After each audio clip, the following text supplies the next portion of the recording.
자, 내용 형식 논쟁이라고 제목이 떠 있는데 이 한국 근대문학과 역사적 기억은 학기마다 약간씩 내용을 달리하고 있어요. 근데 과거에 어떤 학기에는 논쟁만 가지고 수업을 한 적이 있었습니다. 굉장히 치열한 수업이었죠. 이 논쟁 텍스트를 이해하려면 시대를 이해해야 되고요. 그 안에 담겨 있는 정말 다양한 맥락들과 사상과 이론과 개념, 그리고 그것을 둘러싼 사회적이고 문학적이고 역사적인 논쟁의 쟁점을 이해를 할 수 있거든요. 굉장히 치열하게 하는 수업이었는데 그게 피로도가 높아요. 논쟁 수업을 하는 게. 저보다 학생들의 피로도가 높죠. 그래서 지난 학기, 이번 학기에는 소화해서 수업을 구성을 했는데 이번 학기에는 또 공교롭게도 이야기 위주로 하다 보니까 논쟁을 하나도 다루지 못했는데 그냥 넘어가기에는 좀 아쉬운 면이 있어요. 왜냐하면 특히 1930년대를 전후해서 우리나라 문단은 사실 논쟁의 문학이라고 해도 과언이 아닐 만큼 정말 많은 논쟁 속에서 치열하게 서로 문학이 무엇인지 또 문학이 무엇을 해야 하는지를 두고 아주 많은 담론들이 축적이 됐어요. 그 담론들이 축적되기 직전에 어떤 일이 벌어지냐면 논쟁이 벌어지죠. 그 논쟁을 통해서 담론들이 서로 축적이 되는데 그 축적되기 위해서는 서로 반박하고 재반박하고 이런 과정을 통해서 어떠한 논리가 정련되죠. 정제되고 정련돼서 그 후에 논쟁이 벌어진 후에 담론이라는 형태로 만들어지게 되는데 그러한 의미에서 논쟁을 살펴보는 게 근대문학을 이해하기 위한 필수적인 요건이 됩니다.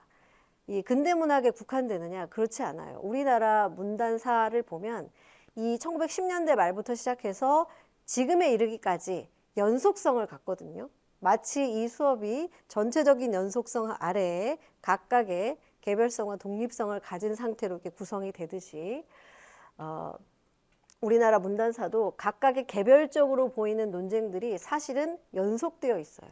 연결되어 있다는 거죠. 그러면 그 논쟁들 속에서 가장 중요하고 이 학기에 단 하나만 다루어야 된다면 무엇을 다루어야 할 것인가?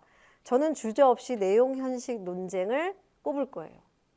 왜냐하면 이 내용 형식 논쟁은 우리 근현대 문학사에서 가장 앞자리에 있는 논쟁이었고 이 논쟁이 사실은 계속 내용, 껍데기를 달리해서 내용은 그대로 있고 근본은 그대로 있고 껍데기를 달리하면서 변주되어서 이 담론이 이어지거든요.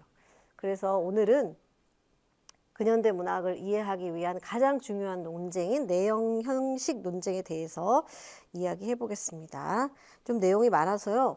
내밀하게 사실 다룰 필요가 있거든요. 논쟁은. 그런데 스킵하는 면도 있어서 만약에 더 궁금한 점이 있으면 관련 내용을 찾아보면 여러분이 이해하는 데 더 도움이 될 것 같습니다.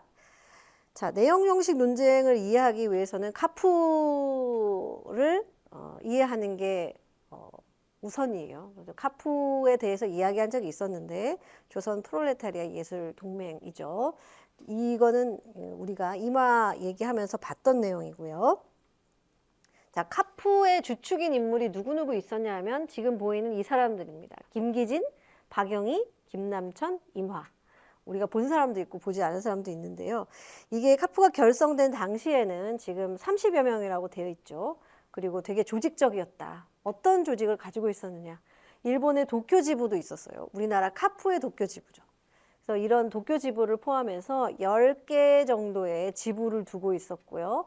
그 밑에 소속되어 있는 맹원 수는 200명이 넘었다. 굉장히 큰 조직이었습니다. 당시에 조직이나 집회나 이런 활동들을 되게 억압받는 상황이었음에도 불구하고 이런 조직을 갖추고 행동을 했다는 점에서요. 자, 김남천 사진. 자, 이 카푸를 자세히 다루지는 못하지만 카푸가 두 차례의 큰 방향 전환이 있었다는 얘기는 했었잖아요. 이 방향 전환의 주된 그 뭐라고 그럴까요? 방향 전환의 주된 방향은 바로 더 강경한 계급주의 노선으로 바뀌었었던 거예요. 이 방향 전환의 핵심은 그 초창기에 카프를 주도했던 두 인물이 바로 김기진과 박영희였죠. 그런데 이 방향 전환을 하면서 조직에도 변화가 일어나는데 이 사진이 작아졌잖아요. 이 작아진다는 의미는 이들의 위력이랄까요? 위세나 입지가 작아졌다는 걸 제가 이제 그림으로 드러낸 거고요. 대신 이들의 입지가 작아지면서 입지가 더 큰, 목소리가 더 커지고 세력을 더 강력하게 가지게 된 집단이 있었어요. 이 집단은 바로 강경소장파라고 불리는, 이름에도 있죠. 강경한 어떤 노선을 추구했던 사람들. 이 사람들이 카푸의 주도권을 잡게 되면서 카푸의 초창기 멤버였던 이 김기진과 박영희를 비롯한 구카푸계, 그러니까 이 사람들은 이제 구라는 이름 그 단어가 붙잖아요. 구카푸계는 약화되게 되죠. 이 강경소장파에 해당되었던 사람이 바로 임화입니다. 임화가 이 강경소장파들과 함께 카푸의 서기장이 되면서 카푸가 내외부적으로 더 강한 계급주의 노선을 가지는 방향으로 계속해서 변화되게 되는 거죠. 이것은 왜 그렇게 되느냐, 이 배경도 있어요. 탄압이 거세어지면 원래 이 조직은 더 강경한 방향으로 나아가요. 외부의 압력이 거세어질수록. 그게 어제 있었던 일과 비슷해요. 논리적으로 보면. 자, 그래서 이 박영희는 이렇게 강경한 방향으로 이데올로기를 더 강력하게 밀고 나아가는 방향으로 카푸가 방향 전환을 하게 되면서 마지막에 카푸 탈퇴계를 제출합니다. 그러면서 남긴 정말 유명한 말이 있죠. 여기 얻은 것은 이데올로기요, 잃은 것은 예술 자신이다. 이런 말을 남기면서 카푸의 탈퇴계를 제출합니다. 이 말은 문학과 이념, 즉 정치가 분리되어야 되고 문학에서 정치 이야기를 하면 안 된다라고 얘기할 때 가장 대표적으로 인용되는 말이 되었어요. 이 이후에. 자, 이 균열.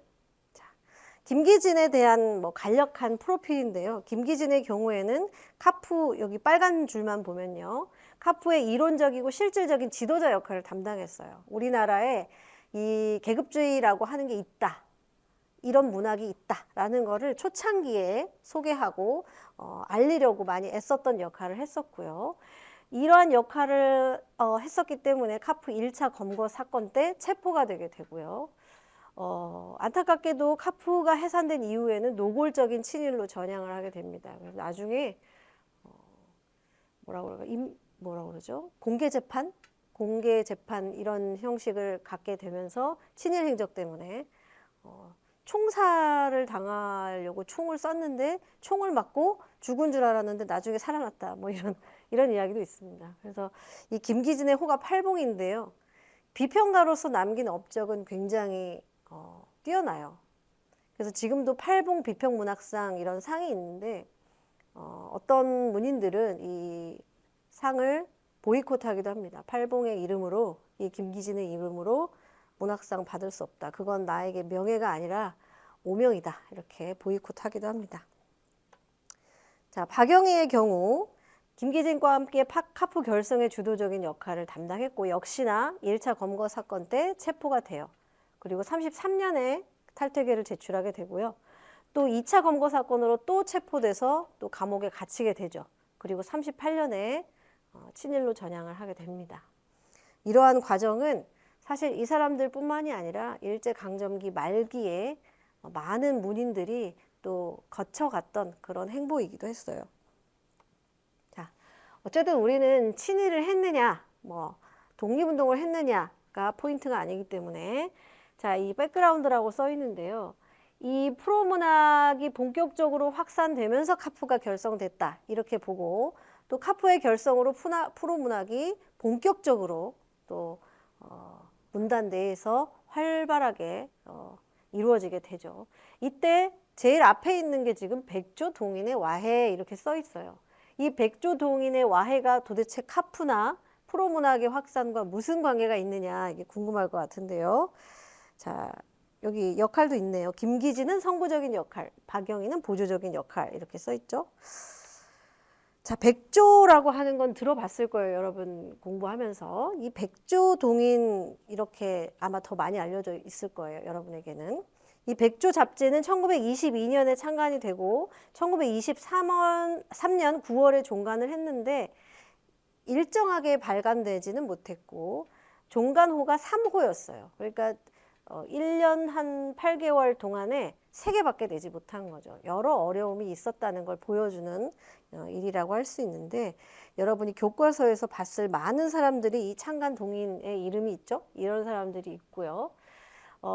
백조 말고 흑조가 있었어요. 백조와 흑조.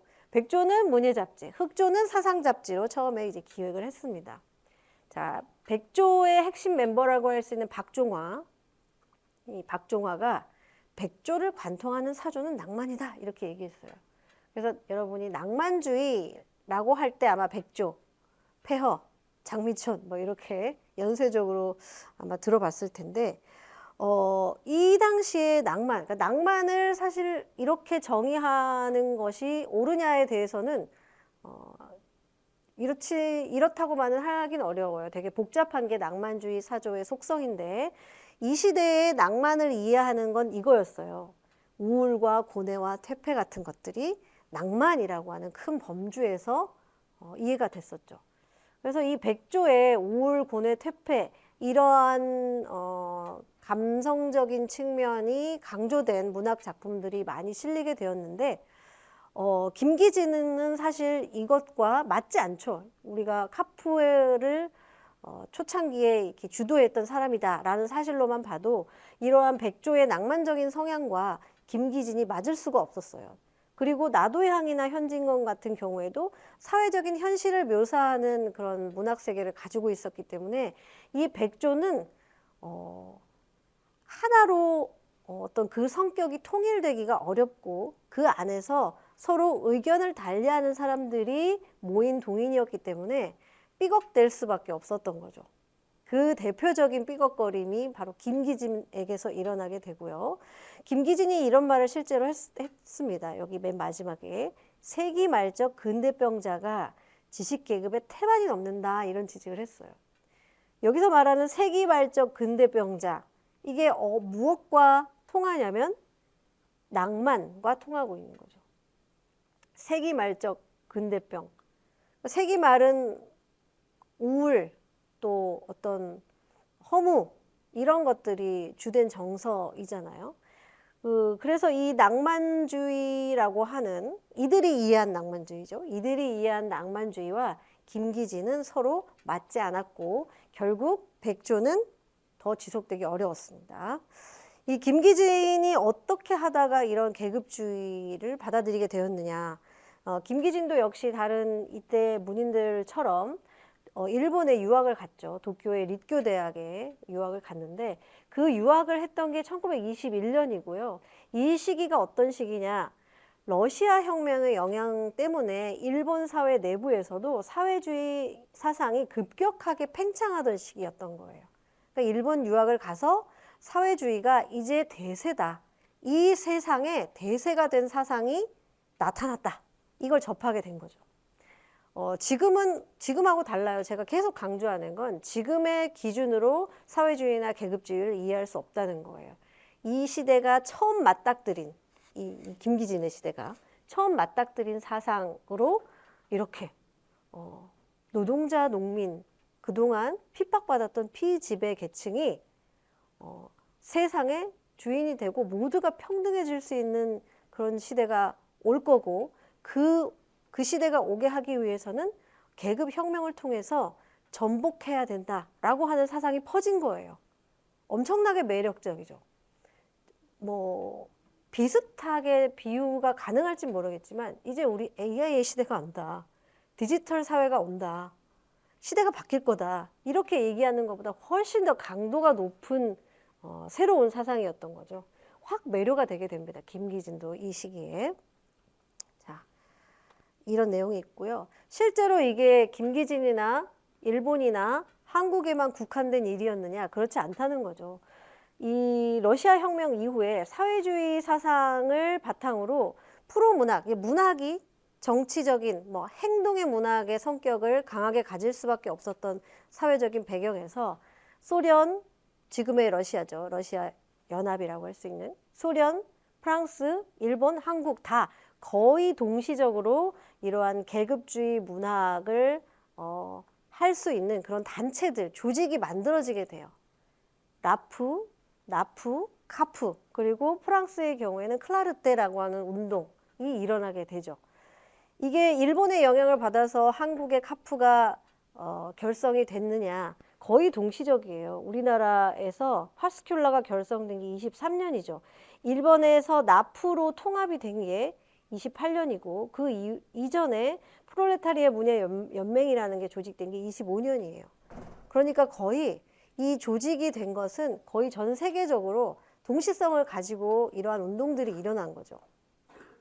모든 것을 일본의 영향으로 풀이하고 싶은 사람들의 경우에는 다 일본에서 들어왔다, 일본의 영향을 받았다, 이렇게 말하고 싶어 하지만 이건 그냥 전 세계적인 대세였다고 봐야 됩니다. 그래서 이런 식으로 파스큘라와 연군사라고 하는 두 개의 단체가 통합해서 카프라고 하는 단체를 만들어내게 된 거죠. 이들이 이야기하고 있는 어떤 모토랄까요?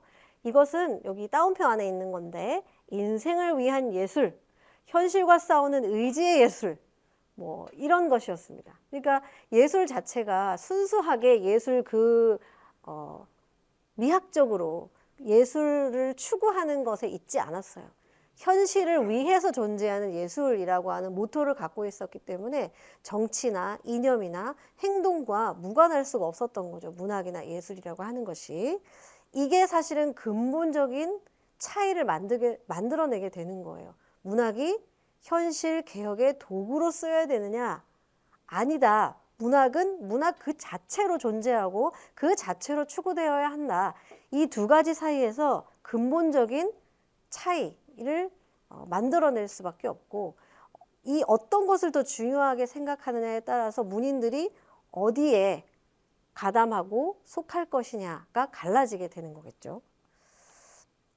이 김기진이 쓴 글이에요. 1923년과 24년 1월이니까 거의 23년 한 해 동안에 발표한 글의 제목을 보면 이 내용까지는 보지 않아도 되지만 프로무나드 상티망탈, 클라르테 운동의 세계화, 무슨 쟁론, 클라르테에 대하여 지배계급, 피기 지배계급 이런 것들을 계속 글을 발표하게 돼요. 그러니까 맨 앞에 서서 이것이 왜 세계적으로 유행하고 있고 왜 우리가 이것을 받아들여서 추구해야 하는지를 굉장히 알리고 싶어 한 거죠. 맨 앞에 서서. 이렇게 김기진이 맨 먼저 우리나라의 프로문학의 중요성을 알리기 위해서 많은 글 발표하고 활동을 했는데 여기에 제일 먼저 공감을 표시한 사람이 있었습니다. 누굴까요? 앞에서 소개했는데 김기진이 카프의 아버지라면 카프의 어머니는 누구냐? 박영희라고 할 수 있습니다. 박영희. 짠 떠올랐죠. 이 박영희가 맞다. 저거다. 저거네 바로 저거야. 내 이 프로문학에 내 인생을 바치리 라고 혹 이 열혈청년 박영희가 매료됩니다. 거기에. 그래서 어떻게 하느냐. 바로 이제 김기진에게 동조하는 많은 글들을 발표하기 시작해요. 이제 보면 24년 2월, 24년 1월 이렇게 되어 있잖아요. 발표 연도가. 그래서 이 김기진의 말에 찬성하는 여러 글들을 발표하기 시작합니다. 적극적으로 동조. 이렇게 제가 강의 자료 나중에 올릴 거니까 자세한 내용은 한번 참고해 보시기 바라고요. 자, 그래서 김기진이 박영희가 본인의 이제 삶을 여기에 투신하기로 결정했기 때문에 적극적으로 김기진과 함께 이 계급 문학의 파이를 늘리기 위한 활동을 전개해 나가게 되는 거죠. 그 첫 번째 단계라고 할 수 있는 게 이 개벽이라는 잡지, 이것도 들어봤을 텐데 25년 2월에 특집을 만들어요. 그 특집의 제목은 계급문학 11혼이었어요. 그러니까 계급문학에 대해서 본격적으로 다뤄보자라는 거죠. 이렇게 할 수 있었던 거는 당시에 이 개벽의 편집을 박영희가 맡고 있었기 때문에 박영희가 이 특집 기획 코너를 기획하고 이 글들의 필자를 모집하고 글을 실었던 거죠. 이렇게 하는 이유는 말 그대로 개근문학 장을 넓히고자 한 거예요.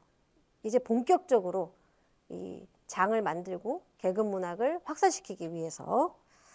자, 제가 추측한 거냐? 박영희가 직접 얘기했어요. 이 기획의 앞자리에 이렇게 얘기했죠. 프로문학에 대한 사회의 관심을 불러일으키기 위한 의도를 갖고 이 특집을 기획했다. 이렇게 스스로 밝히고 있어요.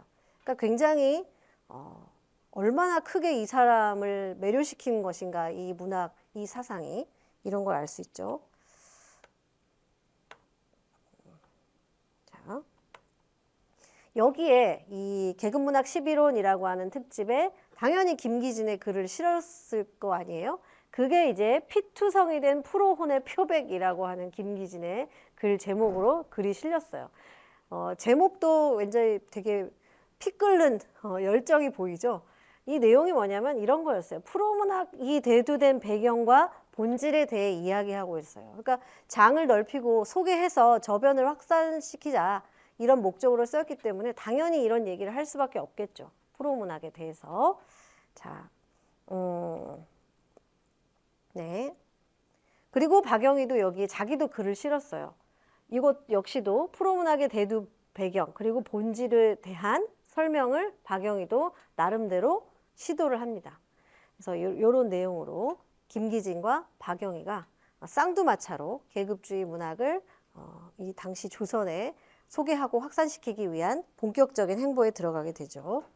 자, 제가 아까 시도라는 표현을 박영희에 대해서 했는데 이 김기진이 굉장히 비평적이고 냉철하게 학술적인 측면에서 접근을 했다면 박영희는 사람을 못 봤지만 되게 이렇게 피가 끓는 열혈 청년이었던 것 같아요. 이 사진 속에는 그런 모습이 잘 드러나진 않지만 그래서 논리의 체계성 자체는 김기진에게 미치지는 못했어요.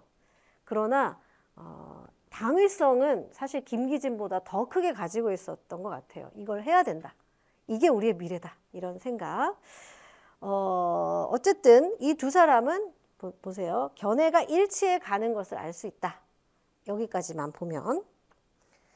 자, 이 두 사람의 초창기의 계급주의 문학에 대해서 했던 얘기들을 종합을 해보면 결국은 문학을 통해서 무엇을 할 수 있다고 보았냐면 시대의 새로운 가치를 추구할 수 있다고 보았고요. 그렇게 해야 된다고 믿었고 또 현실을 변혁시키는 것을 통해서 문학도 생명력을 회복할 수 있다고 보았어요. 이런 것들을 보면 현실과 문학은 뗄 수가 없죠.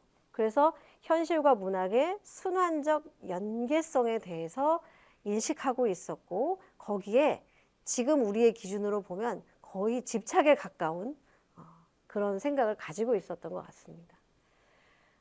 그렇지만 이들이 그러면 그냥 운동가냐, 사회운동가냐 그렇지는 않았어요. 이 사람들이 결국 중요하게 생각한 것은 문학이었거든요. 궁극적으로 중요하게 생각한 건 문학이었어요. 그러니까 이 두 가지는 사실 어느 한 축도 뗄 수가 없는 거죠. 현실이든 문학이든. 사실 그렇잖아요. 우리가 문학이라고 하는 게 현실과 뗄 수 있는 게 아니죠. 어떤 현실이냐가 문제인 거지.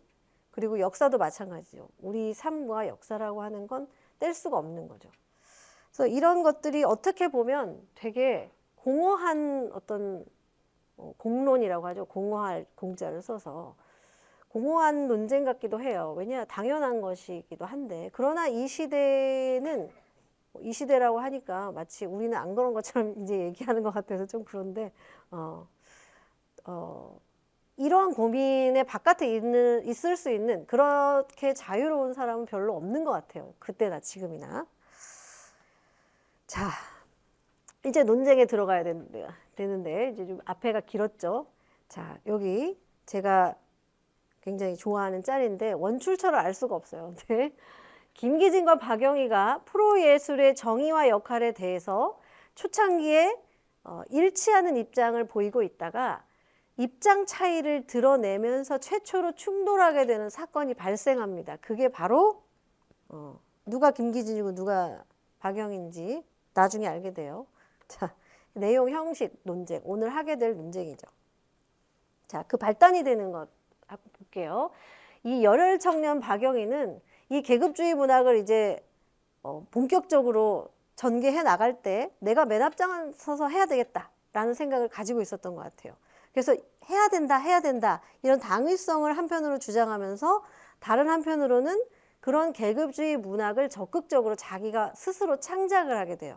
그런 것들이 바로 이제 소설 전투나 사냥개와 같은 작품이었어요. 간략한 내용 요약이 있는데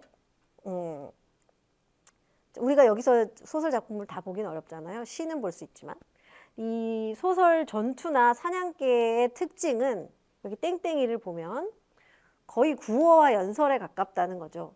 어떤 소설적인 완성도나 미학성을 가지고 있다기보다는 너무 당위성에 몰두한 나머지 소설이 기본적으로 갖춰야 될 그런 요소를 다소 무시한 경향이 있었던 거죠. 설명해야 되고 메시지 강력하게 전달해줘야 되고 그러니까 기승전, 계급혁명, 계급승리, 계급투쟁 이렇게 이어지게 되는 거예요. 그런 것들이 사실 이제 진영을 떠나서 좌익이냐 우익이냐 모더니즘이냐 리얼리즘이냐를 떠나서 소설이 문학성을 갖추고 난 다음에 그 다음에 이념이 뭐냐라고 메시지가 뭐냐 이런 측면으로 가야 되는데 그렇지 못했기 때문에 당연히 비판을 받을 수밖에 없겠죠. 그래서 이 소설이 사냥개가 발표된 이후에 문단에서 지적이 나오게 됩니다. 보면 조선문단 25년 5월에 합평회라고 하는 건 어떤 작품을 두고 여러 사람들이 그 작품에 대해서 논평하는 거죠. 이야기하는 거예요. 평가. 모여서 평한다라고 하는 뜻을 가지고 있는데 여기 참석자는 여기 염상섭, 양건식, 현진건이었어요. 여러분 두 명은 알고 한 명은 좀 낯설 텐데 자, 먼저 이렇게 얘기합니다. 이 사냥개가 결국은 계급투쟁을 목표로 삼은 내용이겠지라고 얘기하니까 양건식이 그 전편, 그러니까 이 소설을 전체를 보면 별로 훌륭하지 않다. 그리고 마지막에 사냥개가 주인을 물어 죽이는 게 나오는데 성급하게 한 거예요. 왜냐, 이 사냥개는 피지배 계급, 노동자 농민 계급을 상징하는 대상물이 되어 있거든요. 이게 사냥개가 주인을 물어 죽인다. 이 자체가 피지배 계급, 즉 그 프롤레타리아 계급이 부르주아 계급에 해당하는 주인을 물어 죽이고 결국은 계급 혁명의 길로 나아간다는 걸 표현하기 위해서 이런 설정을 넣은 거예요. 그러니까 메시지가 너무 드러나 있죠. 근데 이 모순이 있다. 그러니까 현진건이 작가, 즉 박영희가 그걸 무시했겠지요. 그러니까 그러면 소설이 아니지라고 얘기하고 염상섭이 이렇게 정리를 해요. 강박한 관념이 지긋하게 그려지고 작업 뭐 이렇게 한 건데 별로 성공적이지 않다. 또 모순도 있고 치밀하게 구성이 못 된다. 이런 얘기를 자기네들끼리 사석에서 말로 한 게 아니라 글로 딱 두둥하고 발표해 버리는 거죠. 우리 열혈 청년 박영희가 어땠겠어요? 돌아버리잖아요. 그죠? 자, 이게 이제 그 소설 사냥개 내용인데 당시의 표기를 그대로 한번 써봤습니다. 제가 대부분은 바꿔서 냈는데 갈 길이 바빠서 제가 강의 자료 올리면 거기서 한번 도대체 얼마나 못 썼길래 그래 궁금할 것 같은데 한번 보시기 바라고요. 자, 이 불나고 있잖아요. 박영희 머리에서. 박영희가 화가 났어요. 얼마나 화가 냈느냐. 이 25년 6월호 개벽에 박영희가 그 합평회에 대한 자기 의견을 발표해요. 글로. 제목을 보면 진실을 잃어버린 합평이라고 발표를 해요. 그러니까 이 제목에 다 있는 거예요. 너희들의 합평 내용은 진실하지 않아. 자, 뭐라고 썼냐 보니까 무골동물의 정체를 알 수 없을 만큼 식후 여담으로서야 할 것을 그것도 비평이라고 내놓을 수 있냐. 그런 과장. 무골동물은 뼈 없는 동물인 거예요. 오징어 같은 거죠. 그 너네들끼리 밥 먹으면서 할 얘기를 무슨 비평이라고 내놓느냐는 거죠. 그 남의 소설을 잘 읽지도 않고 소설에 대한 본질적 가치까지 부정하는 거는 나한테 개인적으로 악감정이 있으면 네 막 흉중해서 네 속으로만 생각할 것이지 이렇게도 공식적인 지면을 이용해서 그런 노력, 허무한 노력이라고 표현했죠. 그런 노력을 남용할 필요도 없을 만치 너네들 정말 유치한 내용을 담았어 라고 글을 쓰게 돼요. 글로 남은 거죠. 글로 남아서 우리가 지금 2024년에 볼 수 있는 거고. 자, 박영희가 이 이후에 어떻게 할까요? 이 열혈 청년의 답이 있어요. 이 이후에 박영희가 자기의 소설을 더 가다듬고 미학성을 높이는 대신 이 그림이 의미하는 바는 폭주하고 있는 거예요. 폭주. 그래서 26년에 발표한 11월에 두 작품을 발표했잖아요. 지옥술래 철야. 훨씬 더 계급성이 강하고 훨씬 더 그 소설의 그 어떤 미학적인 측면이나 기법에 대해서 지적받은 걸 더 악화시키는 그런 작품들을 발표하죠. 내가 굴할 줄 알고 뭐 이런 거죠. 자, 폭주하는 박영희. 이때 박영희의 폭주에 제동을 건 사람이 나타나요. 누굴까요? 맞춰보세요. 입술이 딸딱거리는 걸 읽었어. 논쟁이 되려면 김기진이어야 되겠죠. 김기진이 따단 이렇게 나타나요. 자, 박영희가 이렇게 하니까 김기진이 이 소설에 대해서 맨 처음 하평회의 사냥개에 대한 하평회가 있었던 이후에 발표한 두 편의 소설에 대해서 김기진이 비판하면서 우리가 오늘 보고자 하는 내용 형식 논쟁이 촉발되게 된 거예요. 자, 한번 음성을 준비했습니다. 소설이란 여러 가지 재료를 적재적소에 배치하여 균형 있게 지어낸 건축물과 같다. 그러나 박영희의 작품들은 이러한 조화와 균형을 상실하고 있다. 박영희의 작품들은 무상계급의 적에 대한 투쟁을 말하기 위하여 작품을 너무 쉽고 간단히 처리하였기 때문에 소설이 될 수 없으며 계급의식과 계급투쟁의 개념에 대한 추상적인 설명에만 시종하는 글이 되었다. 자, 박영희는 계급주의에 매료됐다고 했잖아요. 특히 이 계급 문학을 우리나라에 처음 소개하고 들고 온 김기진에 대한 존경심이나 동지의식이 아마 컸을 거예요. 여러분도 다른 사람이 다 나를 비판해도 내가 정말 믿었던 내 친구, 내 가족이 나를 비판하면 이성을 상실하게 되는 경우가 많죠. 이 김기진이 박영희에 대한 비판을 그것도 수위가 높게 했죠. 여기 보면 소설이 될 수 없다. 이렇게 표현하잖아요. 이런 것에 대해서 이제 이 뒤에 논쟁으로 부딪힐 수밖에 없는 첫 번째 요건이 성립이 됩니다. 김기진은 어떤 감정적인 싸움을 하고 싶어 했던 것 같지는 않아요. 그러니까 소설, 여기서 이제 소설이 라고 되어 있지만 문학 본질에 대해서 얘기하고 있었던 거죠. 문학의 본질에 대해서. 자, 이게 아까 너무 쉽게 처리해버린다고 이러는데 그 예 중에 하나예요. 여기 박영희가 쓴 소설인데 여기 보면 진다리가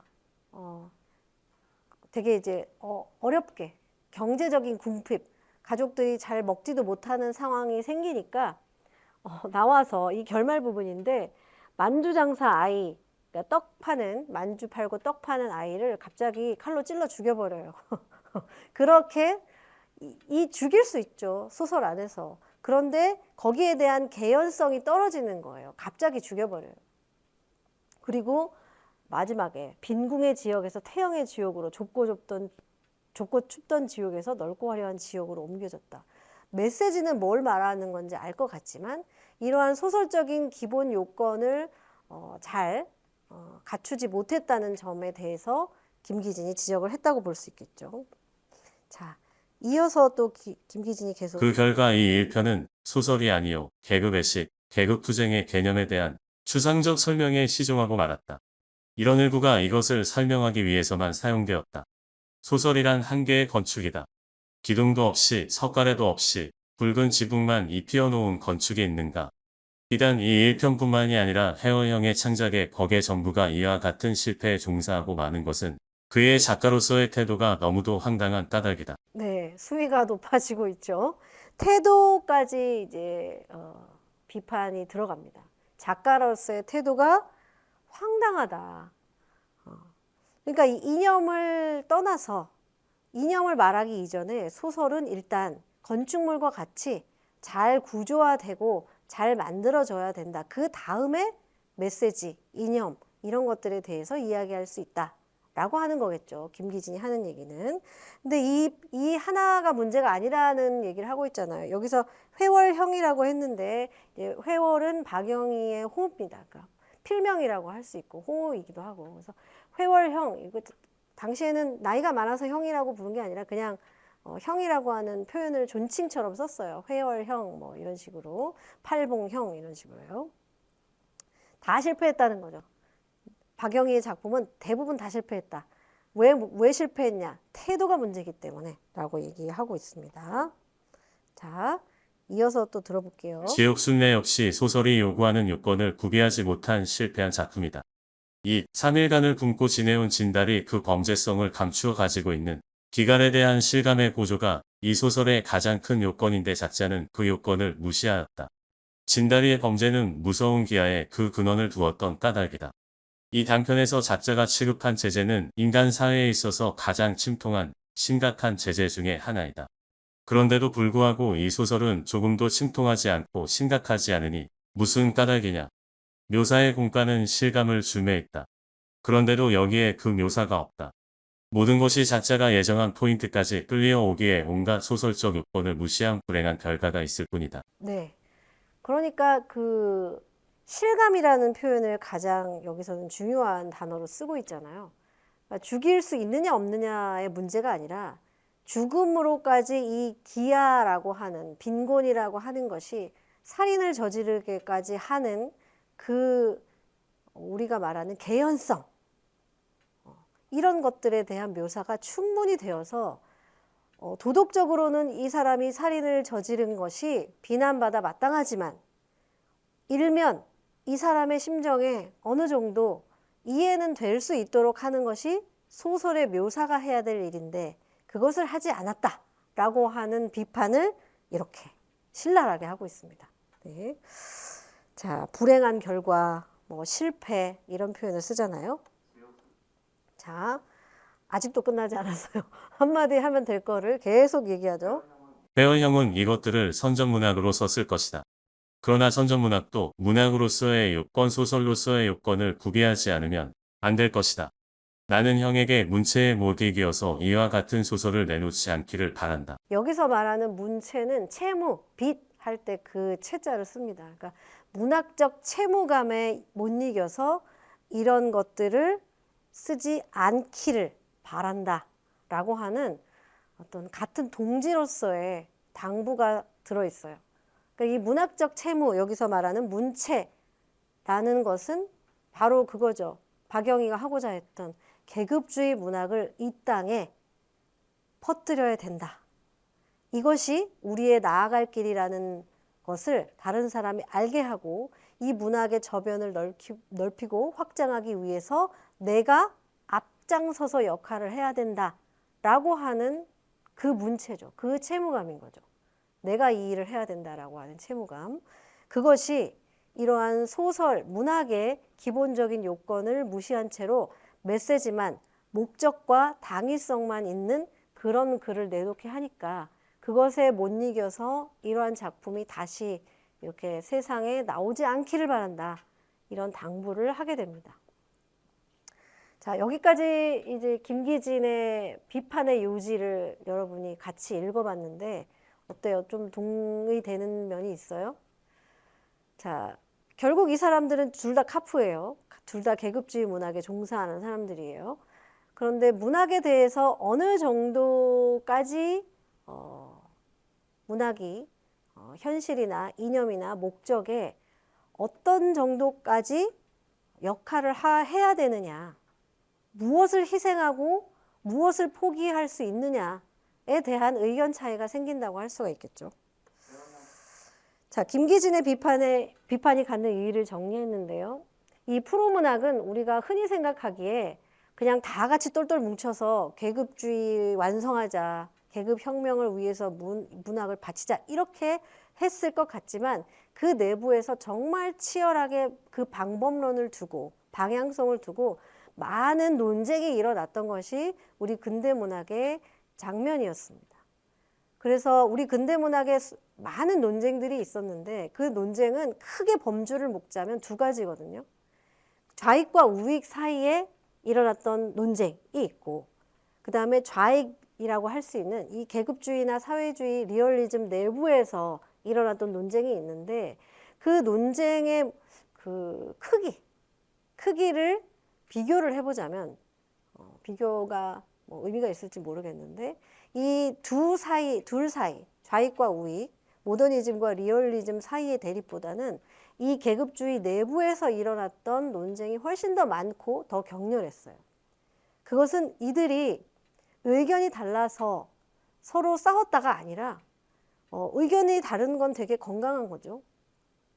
그 다른 의견을 서로 공론화하고 토론하면서 방향성을 찾아 나가기 위한 그 논의의 장이 정말 활발하게 이루어졌다는 것을 말해주는 거예요.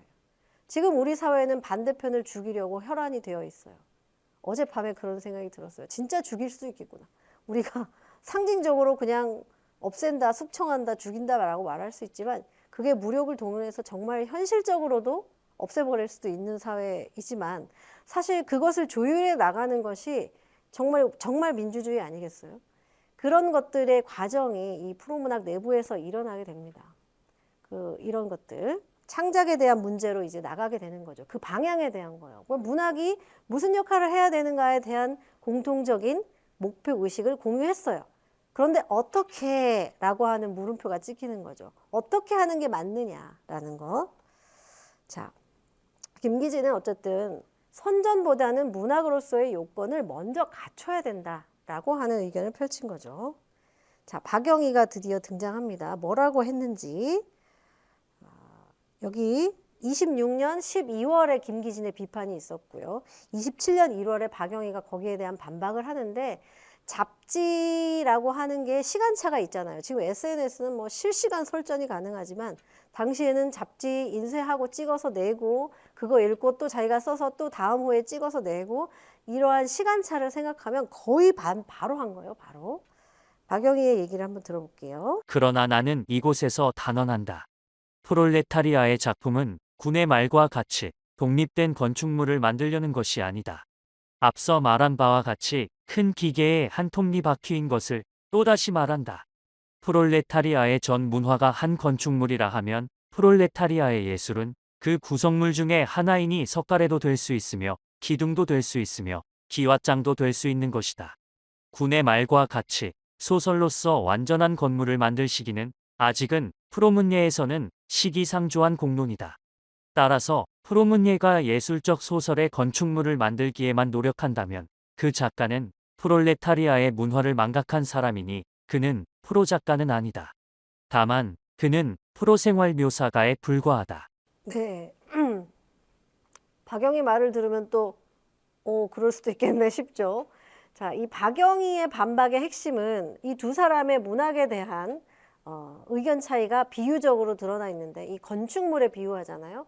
건축물의 비유를 먼저 시작한 게 김기진인데 하나의 건축이니까 석가래만 있어도 안 되고 또 뭐 기둥만 있어도 안 되고 다 고루 요소가 갖춰야 돼야 하나의 건축물이다. 그게 예술이고 문학이다. 이렇게 얘기하지만 박영희는 자기는 그렇게 생각하지 않는다.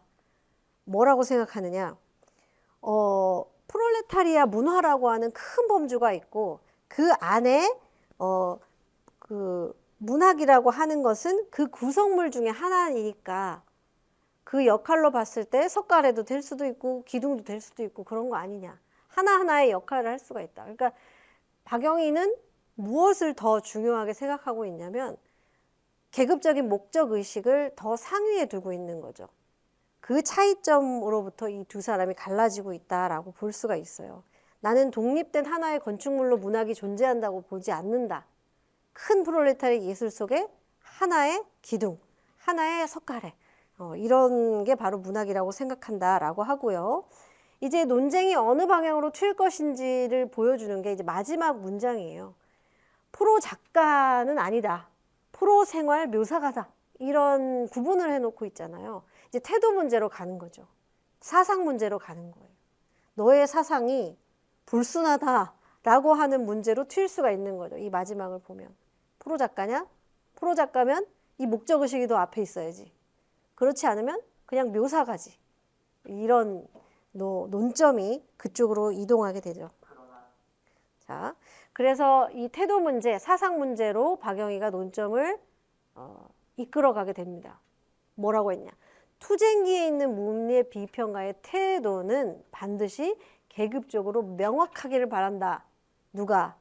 김기진에게. 누구에게? 김기진에게. 김기진, 너는 태도를 명확해라. 어떤 태도? 계급주의적 태도를 명확하게 해라. 너 프로 작가냐? 프로 생활 묘사가냐? 그냥 흉내만 내는 사람이냐? 너의 사상과 태도가 의심된다. 라고 하는 얘기를 돌려가게 한 거예요. 무서운 말이죠, 사실. 자, 정리하면 이렇습니다. 현재 상황은 문학이라고 하는 것을 하나의 독립적으로 존재할 수 있는 그런 건축물로 볼 수 없는 엄중한 상황이다. 지금 우리 상황이 뭐 아름다운 소설, 짜임새 있는 소설, 소설로서 구성 요소 잘 갖춘 소설 이런 걸 논의할 때냐? 그렇지 못하다. 우리는 준전시다. 싸워야 된다. 그런데 문학이 어떻게 그렇게 태평한 얘기만 하고 있느냐라는 얘기를 아마 박영희가 하고 싶었던 것 같아요. 그래서 세계관, 계급주의관에 추철해야 된다. 그래서 김기진이 사상 논쟁에 휩싸이게 되어버린 거예요.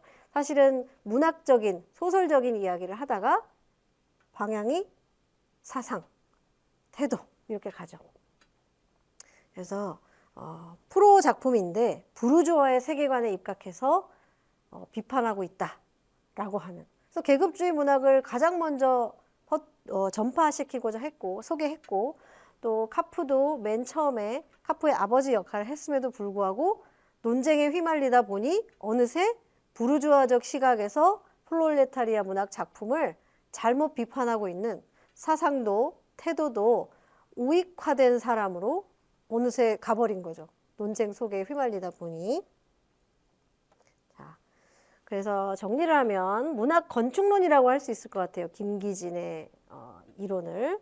박영희의 이론을 문화 건축론이라고 할 수 있을 것 같아요. 문화 안에 문학이 하나의 석가래, 기둥 이런 역할을 할 수 있다고 보는. 그래서 문학 작품이 하나의 건축물이라고 보는 시각과 문화라고 하는 큰 건축물에 속한 일부라고 생각하는 그러한 시각이 서로 대립되고 있었습니다. 이렇게. 이게 이제 박영희의 생각이죠. 문학은 하나의 요소가 될 수 있다. 석가래, 기둥 이렇게 표현되고 있고요. 이걸 종합해보면 사실은 이 두 사람이 문학의 본질이면 본질, 문학의 역할이면 역할, 이걸 가지고 서로 논쟁을 해야 되는데 서로 다른 얘기를 하고 있는 거예요. 한 사람은 문학의 본질에 대해서 문학은 이거여야 된다라는 얘기를 하고 있는데 한 사람은 문학이 어떤 역할을 해야 되느냐에 대한 얘기를 하면서 사실은 두 사람의 논점이 약간 어긋나 있다는 걸 볼 수가 있죠. 우리가 논쟁 텍스트가 매력 있는 이유는 이러한 균열 지점, 당시에 이 논쟁에 휘말린 사람들은 잘 안 보여요. 감정적으로 동요되기 때문에. 그래서 논쟁 당시보다 논쟁이 다 끝나고 나서 그 뒤에 담론으로 체계화되는 거죠. 논쟁 당시가 아니라. 그래서 이 당시에도 보면 서로 본질과 역할에 대해 약간 논점이 집중되지 않고 어긋난 면을 보이고 있었다는 겁니다. 당사자들은 이 당시에 그 생각을 못했겠지만요. 자, 그 뒤에 또 이것도 2월이죠. 지금 달별로 얘기하고 있어요. 달별로. 김기진의 이야기. 자꾸 단언하네요. 절망의 폭발이 골자로 된 소설 또는 복수가 곧 투쟁으로 된 소설 등은 진정한 프롤레타리아 문학은 아니라고. 그러므로 만두장사를 죽이고 감옥으로 가는 것을 백보 양보하여 박근혜 고의가 아니라고 한다 하더라도 나는 박근혜 이 작품에서 적정신, 집단적 정신의 발양을 보지 못한다. 이 의미에 있어서 지옥 순례는 완전히 실패한 것이다. 그리고 철야에서 내가 비난한 요점은 한 개의 개념에 대한 추상적 설명으로 시정하였다는 것인데 박구는 건축 토대 전체를 부정하였다고 분노했다. 그러나 계급의식의 개념에 관한 추상적 설명만으로 되지 못한다. 구체적 설명보다 실증적 표현이 없고서는 안 된다. 네. 자꾸 서로 단언하잖아요. 나도 단언한다. 나도 단언한다. 이렇게 되는데, 여러분 보이나요? 회월형이라고 했다가 지금 뭐라고 하고 있어요? 박군이라고 얘기하고 있죠. 화가 난 거예요. 화가 난 거죠. 자, 이 내용을 보면 계속 그 얘기해요. 나는 이게 사상에 대한 문제, 태도에 대한 문제를 지적받고 있잖아요. 논점이 그쪽으로 흘러가니까 김기진의 경우에는 다시 논점을 본래적인 것으로 돌리고 싶어 하는 게 보이죠. 그래서 프롤레타리아 문학이 아니다. 그것으로 가면 안 된다가 아니라 진정한 프롤레타리아 문학이 뭐여야 되느냐에 대한 얘기를 하는 것이다라고 하는 본질 문제로 다시 끄집어 오고 싶어 해요. 그래서 이게 프롤레타리아 문학, 진정한 프롤레타리아 문학이 되기 위해서는 뭐가 돼야 되느냐. 즉, 설명적으로 자꾸 그런 이념이나 메시지만 전달한다고 되는 게 아니라 구체적이고 실증적인 표현으로 그것을 보여줘야 하는 것이다. 라고 얘기를 하는 거죠. 그런 면에 있어서 지옥순례가 완전히 실패한 거다. 이렇게 다시 한번 두 번 죽입니다. 한 번 죽. 그런데 여기 지금 아까 불타다가 좀 다른 이모티콘이 있잖아요. 이게 의미하는 바가 뭐? 그래도 박군 개인뿐만이 아니라 우리들의 동지 대부분이 나의 비평가적 태도에서 소식 운운의 호감을 가져야 할 만큼 불선명한 점이 있는 것이 사실이라면 공인한 고개를 숙이고 사죄하고 앞날을 맹세하겠다. 라고 이야기합니다. 사상 문제, 태도 문제로 비화하는 것에 대한 내가 왜 이러한 사상에 대해서 의심을 사는가에 대한 방향은 그쪽으로 흘러가고 있기 때문에 그래서 동지들에게 호소하는 겁니다. 아니 아니라 우리 동지 대부분, 그러니까 카프나 계급주의 문학의 종사분이 나의 비평가적 태도에서 소위 이 프로 문학의 흉내낸 아까 프로 생활 묘사가라고 박영희가 표현했잖아요. 그런 식으로 없는 그런 행동을 했다, 그런 말을 했다고 박영희뿐만이 아니라 이렇게 말한다면 공인하는 사실이라면 전제를 두 번 달아서 전제를 달고 나는 동지들 앞에서 사죄할 것을 맹세할 이것은 정말 내가 잘못했고 사과하겠다는 뜻이 아니라 전제가 두 번부터 는 내 계급주의적인 어떤 투척하고 하는 것을 이런 식으로 표현했다라고 하는 거죠. 자, 그냥 볼까요? 정말 이렇게 해서 일단락 되는지. 자, 이후에 시간이 많이 흐른 후에 지금 김기진 늙었잖아요. 김기진이 이렇게 얘기하게 돼요.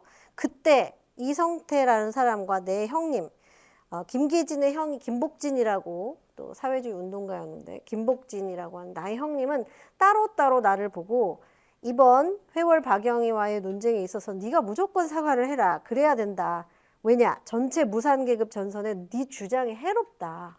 그러니까 네가 옳다 그르다가 아니라 우리 전체에 네가 해로운 말을 했기 때문에 네가 사과해라. 이렇게 했다는 거죠. 그래서 김기진이 이렇게 사과를 하고 말았다. 사과하기 싫은 것을 억지로 했다. 그래서 나중에 회고를 하게 돼요. 박영희도 나중에 회고를 한 게 있는데 서로 간의 논쟁만으로는 문제가 해결되지 않아서 김복진, 김기진의 형의 주선으로 김기진, 그다음 박영희, 김복진 세 사람이 밤새 토론을 했고 그 결과 김기진이 사과를 하기로 결론지었다 해서 결국은 김기진의 사과로 이 문제가 일단락 되는 것처럼 보입니다. 자, 한번 이걸 볼까요? 이 사과에 관련돼서. 근일의 기진 씨의 그와 같은 태도에 대하여 프로작가 쪽에서 항의가 있는 듯한데 어찌 생각하십니까? 프로 비평가로서의 태도가 불분명하다는 말이 있는데 이러한 일이 있습니다. 프로비 평가로서 불의의 작품까지 그냥 소화하려고 하는 경향이 있으니 주의하라는 말을 들은 일이 있습니다. 그에 대하여는 어찌 생각하십니까? 글쎄요. 내 자신으로는 그런 경향이 있다고 자각할 만한 정도의 태도는 없었다고 생각할 뿐입니다. 박영희 씨가 조선지광 1월호에 기진 씨의 태도에 대하여 항의를 쓴 것을 보셨습니까? 보았습니다. 그에 대하여 어찌 생각하십니까? 간단히 말하면 작품이 기교를 논하는 것은 프로비 평가로서 할 바가 아니라는 의미를 말씀하였으나 나는 그것이 예술 작품인 이상 형식론을 무시할 수 없다고 생각합니다. 네. 이 논쟁이 내용 형식 논쟁인 이유가 여기에서 나타나죠. 이제 드러나요. 이 김기진, 이게 그 조선문단이라고 하는 잡지에서 이 두 사람의 논쟁이 불붙으니까 잡지로서는 되게 흥미로운 기획거리잖아요. 그래서 한 사람 한 사람 불러서 따로따로 인터뷰를 한 겁니다. 첫 번째 인터뷰가 김기진과의 인터뷰인데 거기에서 이런 얘기들을 기자와 함께 주고받게 되는 거예요. 그런 상황인 거예요. 박영희가 쓴 글에 대해서 어떻게 생각하느냐라고 할 때 기교라는 말이 나오죠. 기교. 작품이 기교를 논하는 것은 프로 비평가로서 할 바가 아니라는 의미에 대해서 얘기를 했다. 박영희의 얘기인 거죠. 박영희를 비롯한 이제 프로문학 내부에서 이런 이야기를 자기한테 했다는 거예요. 이때 기교라고 하는 것은 부정적인 의미로 쓰인 거죠. 이 논쟁 이후에 많은 논쟁들이 이 내용 형식 논쟁의 범주에 해당되는 논쟁들이 연속적으로 일어나게 돼요. 그 촉발점이 되는 게 내용 형식 논쟁인 건데 이 기교는 문학이라고 하는 게 메시지가 있고 그 메시지를 전달하려고 하는 형식이 있다라고 하는 측면에서 이 논의의 구도가 형성되는 겁니다. 이 프로문학 내부에서 얘기할 때 이 내용이라고 하는 거는 계급주의 이념이에요. 메시지. 그들이 전하고자 하는 메시지. 그걸 전달하려고 하는 문학적인 장치. 이것은 형식이라는 말로 퉁치고 있는 거예요. 이해가 되나요? 내용과 형식. 즉, 이 형식론을 무시할 수 없다라고 하는 말은 이 소설의 구성 요건을 갖추고 미학적인 요건을 갖추는 것이 형식에 해당한다고 보는 거죠. 이 형식이 전달하고자 하는 내용이라고 하는 거는 계급주의적인 메시지. 그래서 이 내용과 형식을 분리해서 논의를 하는 게 이때 당시 내용 형식에서 성립되고 있는 논점의 구도였어요. 내용이냐 형식이냐, 즉 이념이냐 소설적인 완성도냐, 이 두 가지의 측면에서 어느새 논점이 형성이 되게 된 거예요. 그래서 출발은 그렇지 않았으나 진행이 되면서 이 논쟁은 내용이 중요하냐 형식이 중요하냐의 논쟁으로 전이가 되게 됩니다. 이해가 되죠? 그래서 형식 내용에 대한 것이 그 단어가 사실 되게 일반적이잖아요. 내용이라는 단어도 일반적이고 형식이라는 단어도 일반적이고 해서 그래서 사실 소설에서나 문학에서 내용과 형식을 분리할 수 없는 건데 이때의 공론은 내용과 형식을 분리할 수 있느냐 없느냐 보다는 어떤 것이 더 중요하게 되어야 하느냐, 이념이냐 문학성이냐의 논쟁이다라고 볼 수 있습니다. 자, 박영희를 불러서도 또 하죠. 이번 조선문단 2월호에 실린 김기진 씨의 무선 문예작품과 무산 문예비평 동무회월에게에 대해서 어떻게 생각하십니까? 요약해 말한다면 기진군은 이론적 형식과 내용을 구별해서 비평하자는 것이고 나는 이론적 형식과 내용을 쪼개지 말고 한 덩어리로 보자는 것인데 그건 벌써 해결이 되었습니다. 어떻게 해결이 되었습니까? 어디 또 쓰신 데 있습니까? 아니 쓴 게 아니라 일전에 만나서 피차 토의한 결과 낙착이 되었습니다. 직접 그 사람과 그 사람이 만나서 해결한 것이니까요. 그 해결은 어떻게 되었습니까? 물론 내용과 형식을 구별할 수 없다는 것으로 해결이 났습니다. 이론론적으로 마르크스의 유물사관적 견지에서 평하자는 것으로. 네. 여기에는 박영희가 이 사태를 어떻게 보고 있는지가 드러나는데요. 요약해 말한다면 이라고 하는 부분을 보면 김기진의 주장이 뭐냐? 이원론이다. 김기진은 형식과 내용을 구별하자고 했다. 나는 이론론이다. 뭐냐? 형식과 내용을 쪼개지 말고 한 덩어리로 보자고 했다라고 김기진이 이 두 가지를 요약하게 돼요. 맞나요? 이렇게 본 게 맞아요? 이건 이제 박영희가 그렇게 생각했다는 건데 우리가 쭉 오늘 본 것에 의하다고 김기진이 보았는가? 김기진의 얘기를 쭉 봤지만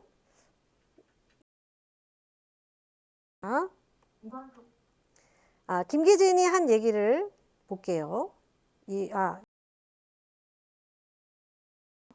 소설은 새로운 생활이 조직인 동시에 내용과 표현의 완전한 조직이 아니고선 한 물건이고 별다른 두 개가 아님에도 불구하고 내용과 표현은 작가의 수호 안에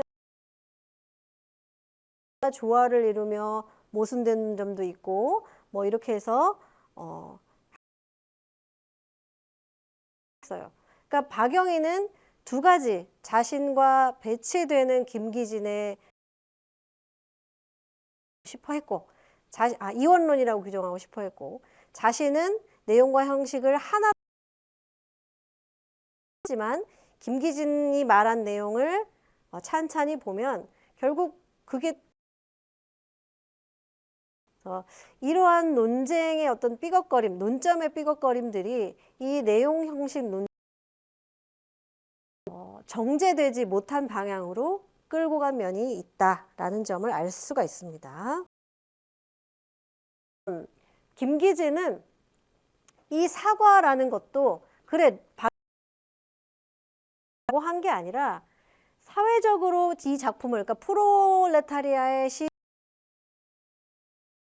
것을 사과한다는 뜻이지 형식에 대한 비평 이때 형식이라고 하면 안 됩니다. 형식은 문학성 이 문학성을 버려야 한다고는 말하지 않았다라고 그리고 두 개를 나눌 수 없다고 얘기한 건 우리도 봤죠. 문학보다 사실은 형식보다 내용을 우위에 두었어요. 박영희의 경우에는. 그러니까 이 문학식이라고 여기서는 계속 얘기하고 있지만 문학성을 다소 버리더라도 해야 된다고 말한 것은 사실 박영희죠. 그래서 굳이 누구를 이용하려고 해야 하는가도 의문이긴 하지만 굳이 따진다면 오히려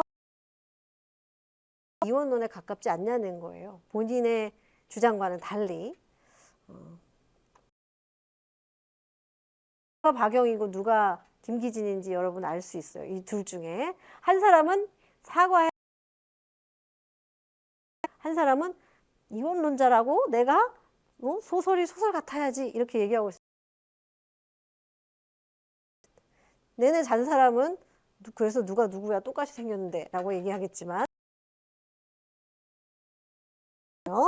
자, 이 두 사람의 논쟁을 둘러싸고 주변에서 이 보스라고 커피잔을 들고 있는 사람이 열심히 하는 애 기죽이지 말고 적당히 사과해라. 한 컷 웹툰을 그리기 위해서 이렇게 열심히 한 장 요약을 한 옳소 보스 말이 맞아요 라고 찬동하는 사람도 있고 여기 이제 우리들이에요. 이 사태를 보고 있는 우리들 이렇게 하고 이게 뭐야? 그래서 내용이냐 형식이 이 논쟁의 껍데기는 내용 형식 논쟁이라는 이름을 달고 있지만 사실 정리입니다. 정리는 한번 읽어보시기 바래요. 논쟁은 우리 문학사에서 문학의 본질에 관한 핵심적인 이념성이라고 할 수 있는 메시지와 형식이라고 말하는 문학의 어떤 신미성 이런 것 사이에 어떠한 균형을 맞춰야 되는지에 대한 최초의 논의라는 점에서 그 중요성이 있고요. 이 이후에 이 범주에 있습니다. 영향을 쭉 받아서 우리가 살고 있는 이 시대까지 그 영향이 이어지고 있다고 볼 수가 있죠. 자, 긴 내용을 오늘 짧게 얘기하느라고 좀 숨가쁘게 왔는데요. 오늘 수업은 여기까지 하겠고요.